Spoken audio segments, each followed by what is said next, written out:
Susi Agustini. Kami dari kelompok 5. Perkenalkan, nama saya Afif Angger Pratama. Perkenalkan, nama saya Muhammad Ali Zaki. Perkenalkan, nama saya Alif Muhammad Rasya. Perkenalkan, nama saya Sakar Saki. Untuk lokasi Museum Kebangkitan Nasional ada di Jalan Abdul Rahman Soleh nomor 26, Kecamatan Senen, Kota Jakarta Pusat. Sebelum Stovia adalah sebuah sekolah dokter yang masih berkembang dengan nama Sekolah Dokter Jawa yang didirikan pada tahun 1851 di Rumah Sakit Militer. Teman-teman, yuk ikut saya akan membawa kalian ke dua pengajar stop ya. Yuk.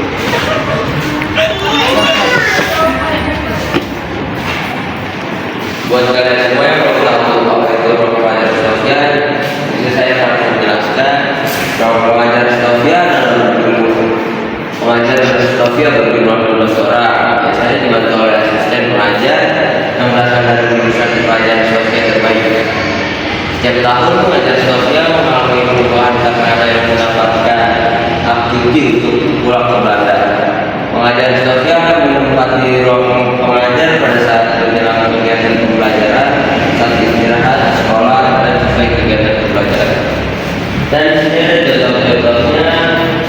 Jadi terdiri salah satu Felix dan yang ini ada satu HF Pro dan juga di sini ada sebagai satu nota dan di sini juga ada buku-buku tempat buku-buku zaman dahulu yang dari pelajaran sosial. Di sini terdapat dokter Jawa atau bisa disebut sekolah dokter Jawa. Pemerintah Hindia Belanda membuka sekolah dokter Jawa di Rumah Sakit Militer Lettersweden. Tujuan pendirian sekolah ini adalah untuk mendapatkan tenaga medis di Bumi Putra guna mengatasi wabah penyakit di Pulau Jawa.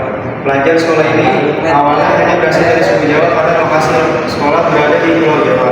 Kemampuan anak-anak di Pulau Jawa dan membaca, menulis, dan berhitung menjadi pertimbangan utama mereka diterima di sekolah ini. Latar belakang sekolah dokter Jawa. Latar belakang didirikannya sekolah dokter Jawa adalah pertimbangan Gubernur Jenderal Dwi Maya Van Duyst untuk mendirikan sekolah khusus petugas vaksin guna menangani wabah cacar di sepanjang pantai utara Pulau Jawa dan di wilayah Karesidenan Banyumas. Dan di sini terdapat alat-alat gigi. Dan di sini terdapat dalam pet steril. Lalu di sini terdapat alat pemecah kepala untuk praktek kedokteran para mahasiswa Stovia.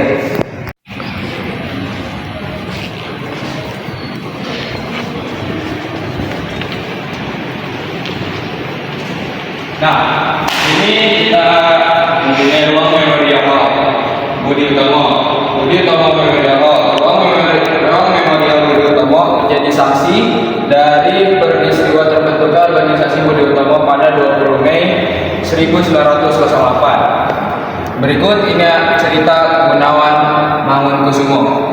Tentang peristiwa tersebut, tepat pukul 9 pagi, semua sudah berkumpul. Pemuda Sutomo mulai berbicara dan menjelaskan maksud dan tujuan pertemuan pagi itu. Beliau menggunakan gagasan dan cita-citanya secara singkat, terang, dan jelas.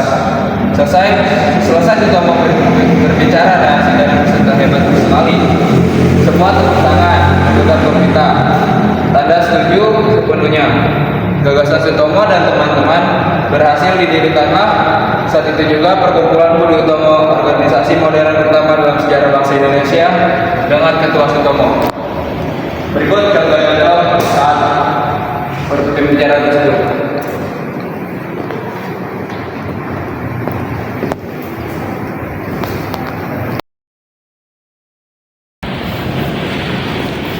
Nah, di sini ada ruang asrama Stovia, disebut juga Stovia Dormitory Room. Pada 1 Maret 1902, kegiatan pendidikan kedokteran pindah ke gedung School of Operating for England's Arston. Stovia bisa disebut juga, atau Sekolah Pendidikan Dokter Bumi Putra. Gedung Stovia dirancang untuk memenuhi semua kebutuhan para pelajar sehingga dilengkapi dengan beragam fasilitas pendukung kegiatan pendidikan. Nah, pelajar Stovia harus tinggal dalam asrama yang memiliki peraturan yang sangat ketat. Semua penghuni dituntut untuk hidup disiplin dan tanggung jawab. Aktivitas para pelajar diawasi oleh pengawas asrama yang dipanggil supports, yang setiap malam keliling asrama untuk memeriksa kondisi ruangan dan penghuninya. Nah, di sini ada contoh-contohnya, yang masih tempat tidurnya. Pokoknya masih sama semua lah seperti zaman dulu. Di sini kalian juga bisa loh lihat lulusan Stovia di tahun 1902 sampai 1926.